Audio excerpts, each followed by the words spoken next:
Running a scam university. First, you should know that Trump University, too, wasn't a university. This is important because New York State prohibits calling your company a university if it isn't one. Second, you should know that it was a scam company dedicated to fleecing millions from vulnerable people. 2 has been called a classic bait-and-switch scheme. All the classes were geared toward making students sign up for expensive seminars where they would learn Trump's personal techniques. Once there, the entire seminar involved pressuring them to sign up for a $35,000 mentorship program. Those who joined the program reportedly learned nothing beyond generic techniques and never once personally met Trump. In fact, 2 so badly misrepresented itself that the New York Attorney General's office is now taking the candidate to court. Number 9. Running a scam charity. The Donald J. Trump Foundation is an unusual charity.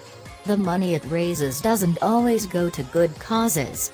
Trump has previously used its funds to treat himself to insane gifts. In one case, Trump used $20,000 of the foundation's cash to buy a painting of himself that was 2 meters, 6 feet, high. There is literally no definition of the word charity that includes buying paintings of Donald Trump for Donald Trump.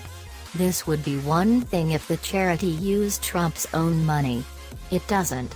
The foundation is funded entirely by other philanthropists. Unusually for a foundation, its founder hasn't given since 2008. Instead, Trump has used the foundation's charitable status to get donations from other rich people. Then he gives these donations away to second charities, making himself look philanthropic. He even won an award for giving $150,000 to a police association. Despite every cent originally coming from the Evans Foundation. Number 8. Terrorizing tenants. In 1981, Trump purchased a building off Central Park hoping to demolish it and turn it into condos. The residents living there refused to move. Trump responded by acting like the landlord from hell. For 5 years, Trump cut off heat and hot water, even during freezing New York winters. He refused to fix leaks. He allowed a rat infestation to take hold. He told the building manager to spy on tenants.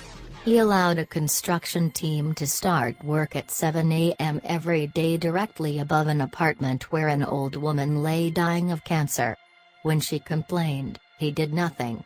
Things got really bizarre when Trump decided he would house homeless people in the building. Residents said it was a ploy to drive them out. The whole thing wound up in court, and Trump eventually backed down. He now denies the incidents ever took place. Number 7. Knowingly employing illegal immigrants. One of Trump's signature policies is to deport illegal immigrants. Yet, in the 1980s, Trump knowingly employed undocumented Polish workers to help build Trump Tower. Trump denies this. But several witnesses from the incident, including an FBI informant, have testified under oath that Trump knew he was employing illegal immigrants. They claim that he made them work 7 days a week without safety gear in a dangerous environment and repeatedly refused to pay even the measly $5 an hour he was offering. Trump went to great lengths to make his workers' lives hell. At one point, he threatened to report them to the Immigration and Naturalization Service and have them deported if they complained. Many were made to sleep at the construction site. Things only improved when the Poles threatened to sue for part ownership of the building. Number 6. Using campaign contributions to buy his own book. Many ordinary people have contributed to Donald Trump's campaign. Most of them probably expected their money to go toward defeating Hillary in November. Very few of them likely expected Trump to use their money to buy $55,000 worth of his own book. To be fair, Some high-profile writers have been known to bulk buy 500 copies of their latest work. But they don't use presidential campaign funds or buy between 3,000 to 5,000 copies at retail price. The retail price bit is important because it suggests that Trump may have been using campaign funds to get himself on the New York Times bestsellers list. At best, this is deeply narcissistic. At worst, Trump may have been hoping to pocket the royalties. The Daily Beast claims that he was doing just that, a move which would be deeply illegal. Number 5. Needless, endless lying. Trump has been accused of lying countless times during his campaign. It's one thing to hear a random website say it. It's another to hear an admission coming straight from Trump's mouth. In a 2007 court case, Trump was asked under oath to verify the truth of multiple past statements. He wound up admitting that 30 of them were lies. The lies ranged from the size of his wealth to recent business deals he'd made to the number of people on his payroll. Some were exaggerations. Some were distortions. Some were just straight-up lies. All are now on file in court documents. This is important because Trump's campaign is built on telling unpalatable truths. In the primaries, he even made a point of calling Ted Cruz Lie in Ted. Why did you think you loved me too? Number 4. Political irresponsibility. In July 2016, the New York Times ran a quote from a member of John Kosich's campaign staff with disturbing implications. They claim that Trump's long-term political plan is essentially to hand the office of president over to his vice president after the election. The staffer claimed that Kosich had been offered the role of vice president by Trump. Trump's campaign asked if Kosich would like to be the most powerful vice president in history. He'd take over domestic and foreign policy. Meanwhile, President Trump's role would simply be making America great again. In other words, Kosich would have been president, with Trump acting as a self-glorifying figurehead. If true, this is hugely irresponsible. It suggests that Trump wants to win and then just step aside. Aside from being unprecedented, it would also amount to lying to the electorate and using something as serious as a presidential election for nothing more than trivial games. Number 3. Accusations of racism.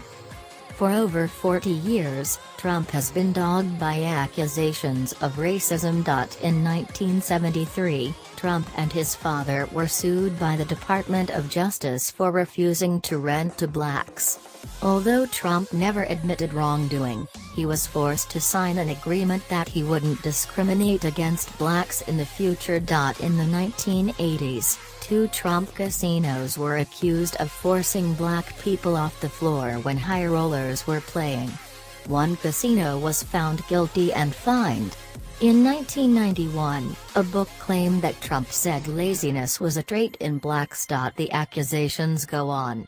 In 1989, Trump took out a full-page ad in NYC, calling for the execution of 4 black teenagers suspected of raping a white woman in Central Park. All 4 were later found innocent.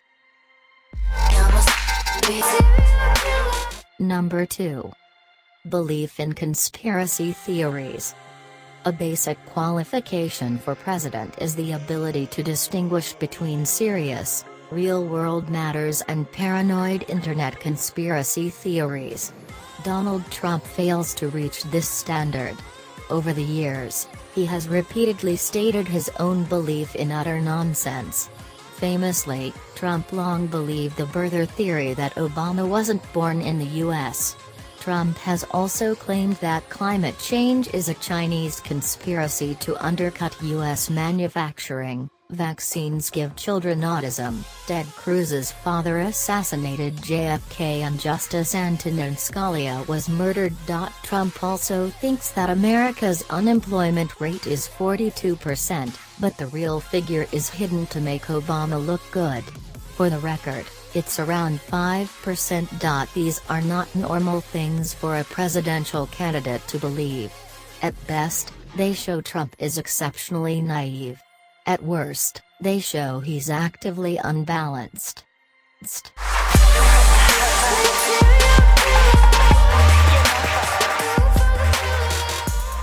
Number 1. Murky ties to Vladimir Putin. Trump has praised Russian strongman Vladimir Putin as a strong leader, insinuated that Obama should be more like him, and called on the Kremlin to hack Hillary's emails. When Trump was delivering his most pro-Putin sound bites, his campaign manager was Paul Manafort, someone who took enormous sums of money from Russia-backed regimes. Manafort was later dropped by Trump, but the links don't stop there. Time documented many murky connections between Trump's businesses and Russian interests linked to the Kremlin.From several business deals partly financed by Russian racketeering to top Trump staffers linked to Putin's inner circle. It seems that Trump is almost intimately connected with Putin's Russia. Time even alleged possible ties to Russian gangsters.